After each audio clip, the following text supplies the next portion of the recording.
أعوذ بالله من الشيطان الرجيم. بسم الله الرحمن الرحيم. والفجر وليال عشر والشفع والوتر والليل إذا يسر هل في ذلك قسم لذي حجر ألم تر كيف فعل ربك بعاد إرم ذات العماد التي لم يخلق مثلها في البلاد وثمود الذين جابوا الصخر بالواد وفرعون ذي الأوتاد الذين طغوا في البلاد فأكثروا فيها الفساد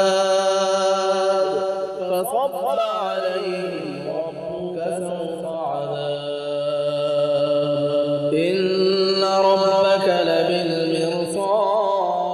لبالمرصاد فأما الإنسان إذا ما ابتلاه ربه فأكرمه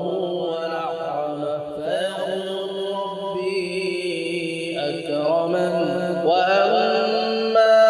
إذا ما ابتلاه فقدر عليه رزقه فيقول ربي أهانن كلا بل لا تكرمون اليتيم ولا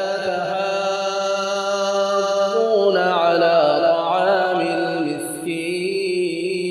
المسكين وتأكلون التراث أكلا لما وتحبون المال حبا جما كلا إذا دكت الأرض دكا دكا وجاء ربك والملك صفا صفا وجيء يومئذ بجهنم يومئذ يتذكر الإنسان وأنى له الذكرى يقول يا ليتني قدمت لحياتي فيومئذ لا يعذب عذابه أحد ولا يوثق وثاقه أحد يا